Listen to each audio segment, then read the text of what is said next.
Our second lesson this morning comes from 1 Samuel, the 3rd chapter, verses 1 through 18. Now the boy Samuel was serving the Lord under Eli. The Lord's word was rare at that time, and visions weren't widely known. So one day Eli, whose eyes had grown so weak he was unable to see, was lying down in his room. God's lamp hadn't gone out yet, and Samuel was lying down in the Lord's temple where God's chest was. The Lord called to Samuel. "I'm here," he said. Samuel hurried to Eli and said, "I'm here. You called me?" "I didn't call you," Eli replied. Go lie down." So he did. But again, the Lord called Samuel. So Samuel got up, went to Eli and said, "I'm here. You called me." "I didn't call, my son," Eli replied. "Go lie down." Now Samuel didn't know the Lord, and the Lord's word hadn't yet been revealed to him. So a third time, the Lord called Samuel. He got up and went to Eli and said, "I'm here. You called me." Eli realized it was the Lord who was calling him. So Eli said to Samuel, "Go and lie down. If he calls you, say, 'Speak, Lord, your servant is listening.'" So Samuel went and lay down where he'd been. And the Lord came and stood there, calling just as before, "Samuel, Samuel." Samuel said, "Speak, your servant is listening." The Lord said to Samuel, "I am about to do something in Israel. It will make the ears of all who hear it tingle. On that day, I will bring to pass against Eli everything I said about his household, every last bit of it. I told him that I would punish his family forever because of the wrongdoing he knew about how his sons were cursing God, and he wouldn't stop them. Because of that, I swore by Eli's household that his family's wrongdoing will never be reconciled by sacrifice or by offering." Samuel, he lay there till the morning, he thought about all that stuff. Then the doors of the Lord's house were open, and Samuel was really afraid to tell Eli about this vision. So Eli said, "Samuel, my son." "I'm here," Samuel said. What did he say to you?" Eli asked. Don't hide anything from me. May God deal harshly with you, and worse still, if you hide from me a single word of everything he said to you." So Samuel told him everything. Didn't hide anything from him. "He is the Lord," Eli said. "He will do as he pleases." This is the word of God for all people. Thanks be to God. This is a great story. My voice today is not that great. I have this unfortunate thing that I love gardening, and I have crazy bad allergies. It didn't work out. It's going to look really pretty. When I was growing up,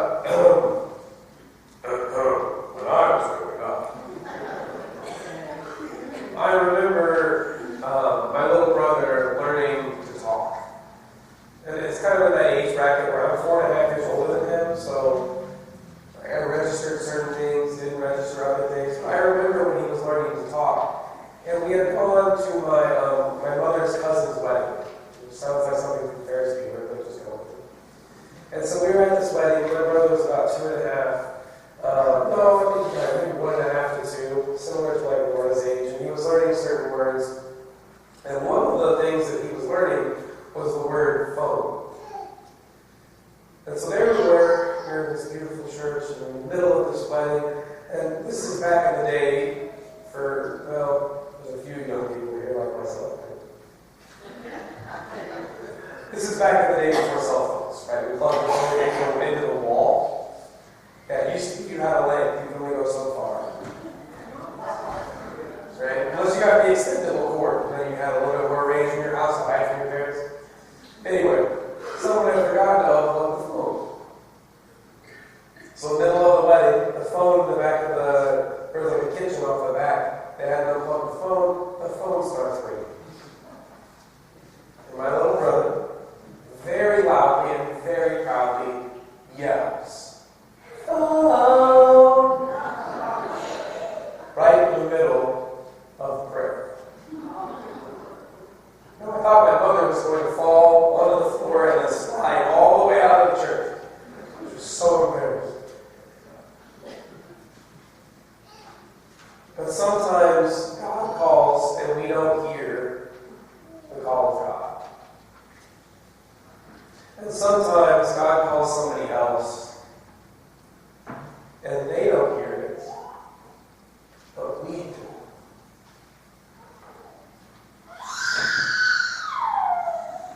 We're talking today, we're talking today about the second Sunday about this unsung hero stuff. This story is one of the most famous, I think, from the Hebrew Bible. It's not quite a part like King David or like Genesis, things a lot of us have heard of. But this call of Samuel is a very often lifted up text from the Hebrew Bible. Because of this idea of here I am here, and it's Eli saying God is calling you. We don't often read a lot of the other stuff about what Eli's kids were doing. We just hear about this brief snippet that Samuel gets told by God. Hey, Eli, right? Well, not Eli so much, but Eli's kids. So bad stuff's coming down the pipe. And then Samuel has to be faithful and tell God all these things. But we don't get all the pre-story. So we don't really know Eli. He was kind of a big deal. He did a lot of really good stuff. It's just that he didn't do so great in the whole holding his kids accountable part. It happens. And so God tells Samuel, this is what's going down. This is what I'm going to do to Eli, because I told him about this, and he didn't work on it. So Eli is kind of an unsung hero. He's an unsung hero that we really don't talk about a lot of the other stuff that he did when he was one of the judges of Israel. But he's also an unsung hero because he recognizes God's call on someone else. And even when he recognizes that call is problematic for himself, he still affirms that call. Now sometimes these calls come at inopportune moments, like in the middle of a wedding. Right? Sometimes these calls come at the perfect moment when everything is lined up. And sometimes we only realize too late that was a call and we missed it. Or that we actually sent that call from God to our voicemail because we didn't want to answer it right now. But to be an unsung hero is a mighty task. And to be an Eli is a mighty task. To recognize how God is calling somebody else. Now, in the Methodist Church, it's really hard to go anywhere with a bunch of pastors without hearing somebody start talking about, my call. My call is like Methodist code for boring question. Okay? My call is like, hey, did you see the weather today? It's Methodist small talk. Right? If you're with a bunch of Methodists and you don't know what to talk about, you just go, yeah, tell me about your call. Right? That's how you talk out of the conversation. Right? My call is fine. Good. No.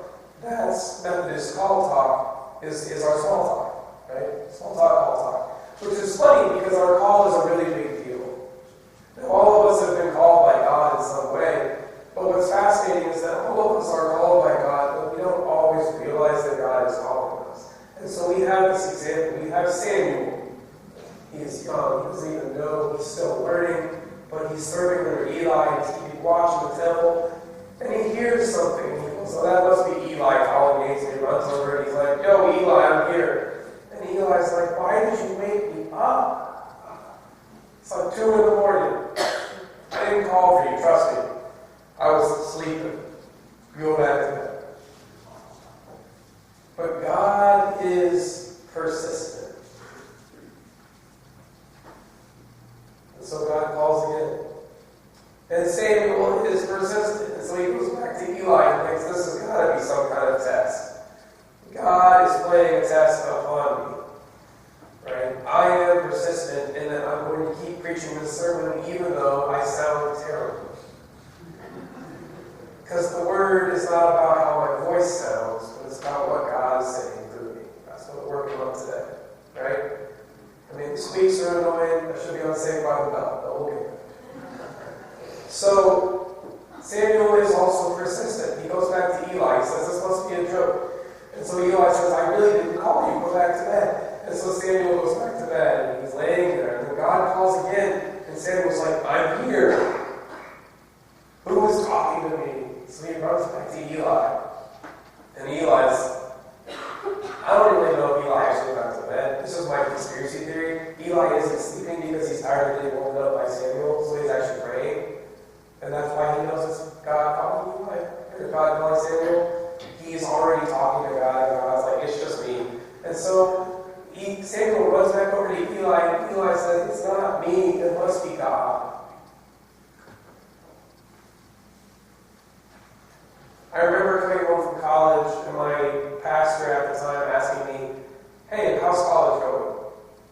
And I told him it was going really well. And he said, what are you doing in college? I said, I'm changing my major. And he said, how do your parents feel about that? I said, not so good. He said, well, why? What are you changing your major to? I said, theology. He said, oh, that's probably why. And he goes, but it could be philosophy. And I laughed. I had a friend that's a philosophy major. So we all have to joke about that. And he said, well, what else are you doing? And I said, oh, I'm doing this. And my fraternity thinks it's really funny that I'm a theology major, so they made me the chaplain. And my pastor kept looking at me, and he did this thing where he was kind of going. And he said, do you think maybe God is calling you to something else? I didn't recognize my call, but he did. Now, last week we talked about Paul and Ananias, and we have this moment where Paul's on the road, and there's a big bright flash of light, and he gets knocked on the ground, and that is his call. It's a moment that happens. But that's not how all of us get called by God. If all of us were called in a bright flash of light, right, a lot of us would be walking around and can't see anything. Get the spot in your eye, you can't see. You know what I'm talking about. A lot of us are called as Samuel is called. It's a whisper. It's quiet, but persistent. It doesn't go away, but it doesn't mean it's less powerful than a bright flash moment. God calls all of us, but how God calls all of us is directly in proportion to who we are. Some of us need to get slapped upside the head. Right? Yeah. And some of us need a persistent nudge. God calls some of us in a whisper. Always there. Always pulling. Always waiting. Always calling. It doesn't mean that the whisper is better or worse than that moment. Both of them are the call of God. Both of them are valid calls of God. And both of them sometimes need an Eli. Paul had an Ananias that helped open his eyes, literally and figuratively. And Samuel has an Eli, who says that whisper in the night is God calling me. Now, sometimes it's exciting when it's our call. But sometimes it's not actually about our call. It's about how we help somebody else recognize their call. A group of friends and I went to Kentucky, and we were driving down the freeway. And there were 6 of us in the car, so as you can imagine, it was just quiet, dead silent. There was no conversation. And the driver was definitely paying attention. And as he went to move over into a lane, my friend that was sitting in the very back 3rd row yells, "No! There's a car right there." Only he said it like way cooler because he had a voice at the time. And my friend swerves back over and he said, "I didn't see it, it was in my blind spot." All of us have a blind spot. And sometimes that blind spot keeps us from recognizing that's where God is at, calling us. And we need an Eli to be in our 3rd row, to point out what's in our blind spot, to say, God is calling you, but God might be your blind spot right now. And God says, but don't worry, I'm persistent. Now Samuel goes on to do big things.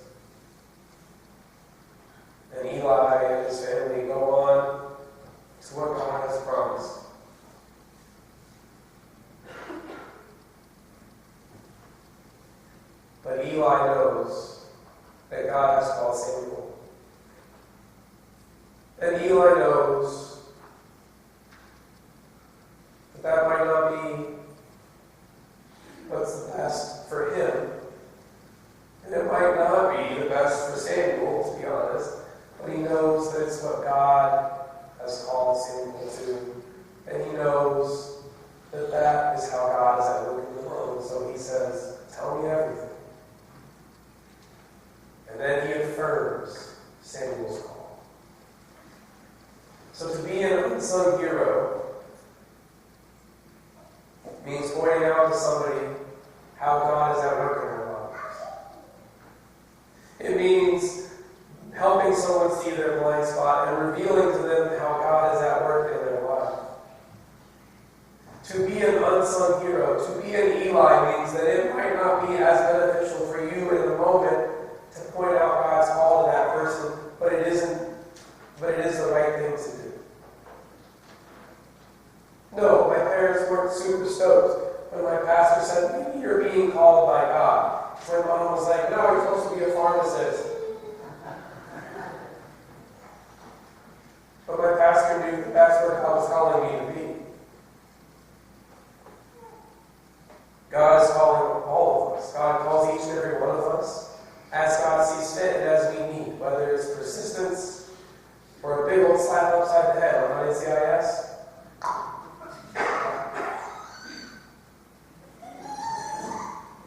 Nobody watches daytime TV.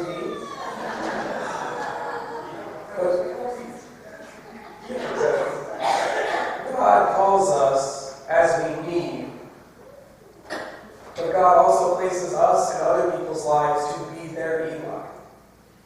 And it's not glamorous to be Eli. Last week I talked about who it was that baptized me, and I asked you to remember which pastor or person it was that baptized you, if you can even remember. As Methodists, a lot of us, if you grew up in the Methodist church, you may have been baptized as an infant. And I said, and I say it again, you're not baptized by that person, and they're not up there thinking, ooh, I hope they go on to do great things, and then I can say, well, I baptized so-and-so. It's not how this whole thing works. To be an Eli means that we don't sit there and go, I'm going to help you recognize your call so that you can throw it back on me. Oh, I never would have gotten into being a pastor if it wasn't for so-and-so. Eli just helps Samuel answer his call. And Eli knows it's not really about him, but it's about God and how God is at work in the world and how Samuel fits into that piece of the puzzle. And so Eli gets to be an unsung hero. He gets to be left behind in the dust. But without Eli, Samuel may have just gone through life, running up to random people and saying, you called me? And that would make for a rather awkward life. If Samuel spent all of his time running around trying to answer to other people instead of answering to God. So my hope and my prayer is that all of you know that God is calling you, but also that you help somebody else know that God is calling them. That you reveal how God is at work in their life. And that you answer the call to be an unsung hero. So that your friend won't be that person who waves at somebody because they think that that person's waving at them, and then realize that the person behind them, and they're like, oh. But then instead, they realize that really God is waving at them and calling them over. And then you say, no, it wasn't Joe Blow, it was God. Get on the go. And then you let them go on their call, and you say, it ain't about me, but it's about how God is at work in you. And that is what it means to be an unsung hero. Is to point out God for God's sake. And then to keep on going.